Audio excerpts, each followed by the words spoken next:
TDAH, donc je ne sais pas si vous-même vous l'êtes ou si vous connaissez des personnes qui ont été diagnostiquées, chez qui on a diagnostiqué ce trouble de l'attention avec ou sans hyperactivité. Mais effectivement, pour en connaître, c'est très flagrant, donc ça se remarque vraiment beaucoup. Cette difficulté à s'organiser qui croît avec le temps, puisque en plus, plus l'enfant grandit, plus on va lui laisser des responsabilités en ce qui concerne sa propre organisation, et donc plus ça va s'avérer compliqué pour lui. Alors, les symptômes cardinaux du TDAH, ceux qui sont énoncés ici, donc ce sont le défaut de contrôle attentionnel, de l'impulsivité comportementale, cognitive et ou alimentaire, une agitation physique ou psychique, des difficultés d'organisation. Alors la présence de ces symptômes entraîne un impact fonctionnel, donc au niveau scolaire, familial et ou social.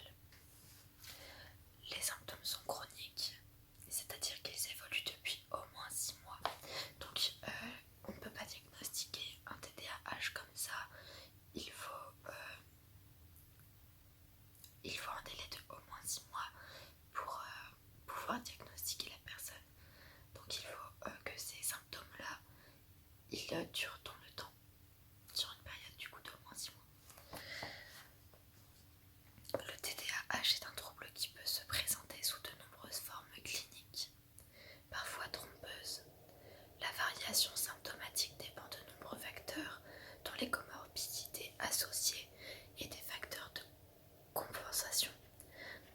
Donc ils disent qu'ils vont revenir sur cette variabilité plus tard dans l'ouvrage.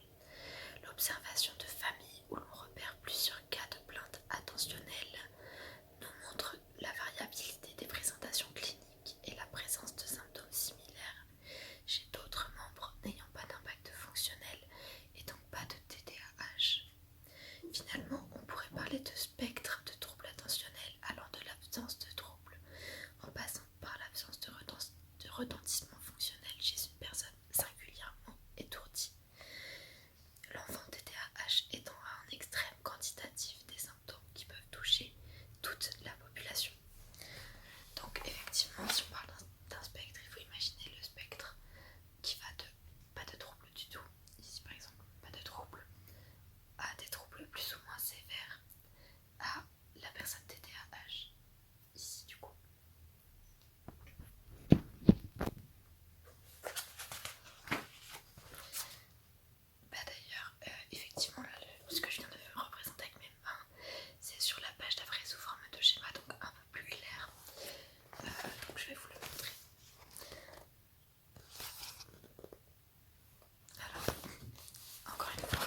C'était la petite sensibilisation du jour, mais vraiment, si vous pensez avoir un trouble, quel qu'il soit, consultez un professionnel.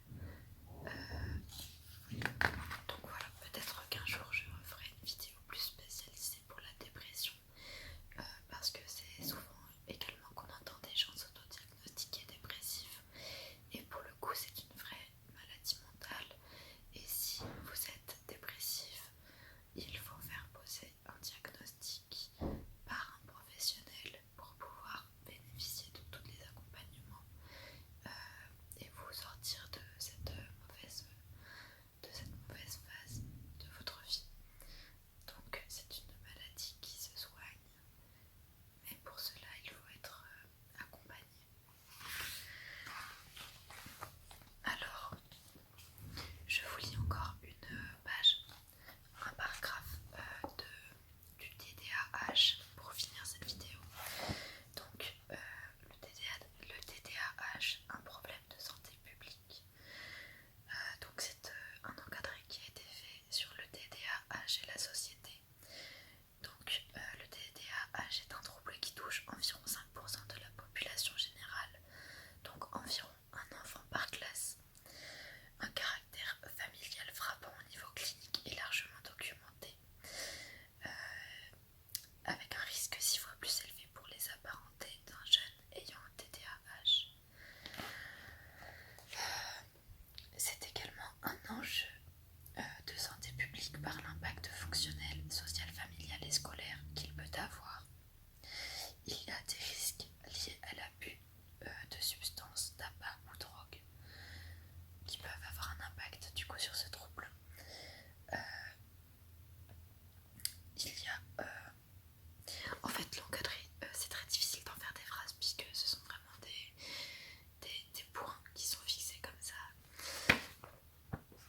et je trouve que c'est pas forcément annoncé clairement, mais en gros ce qu'il voulait faire c'était un lien entre le TDAH et le coût de l'échec scolaire sur la société, le coût des congés parentaux pour enfants malades avec les consultations et évictions scolaires.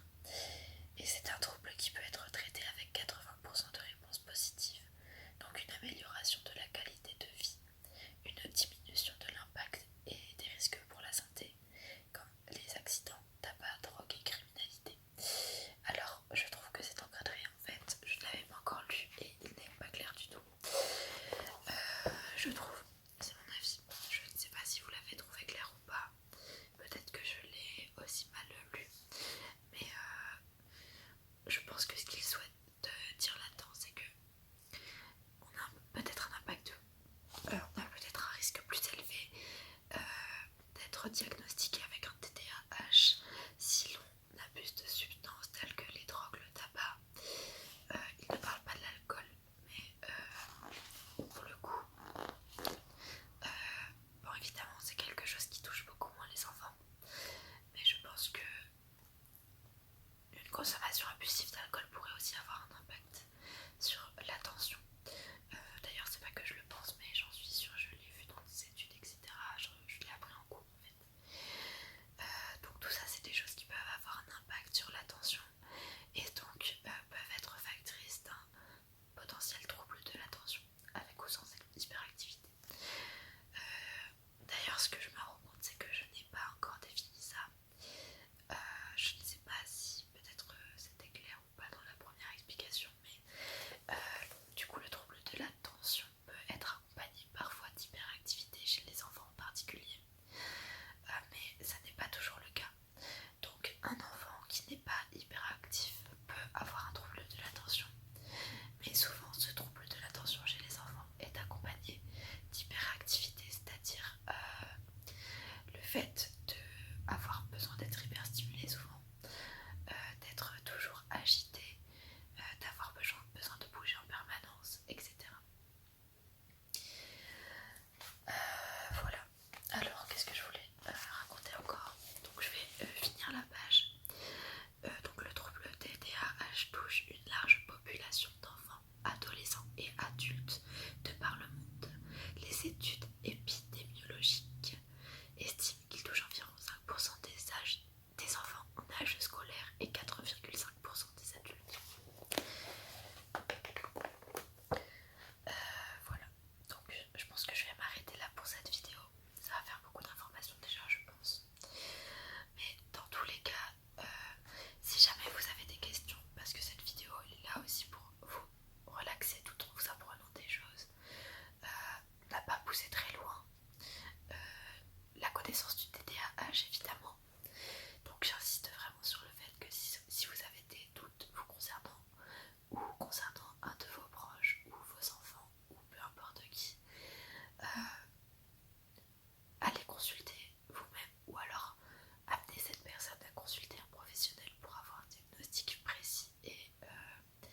réel, puisque les professionnels ont quand même beaucoup moins de chances de se tromper dans un diagnostic que des personnes qui n'ont pas de formation dans le domaine.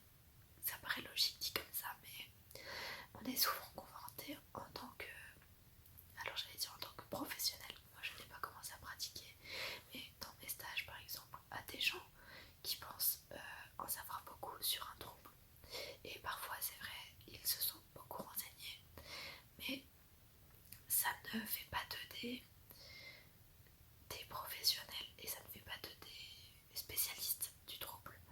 Donc voilà, si jamais, je vais beaucoup insister dans cette vidéo, mais voilà, faites confiance aux gens dont c'est le travail.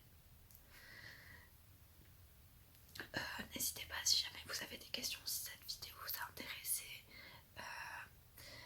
Aussi,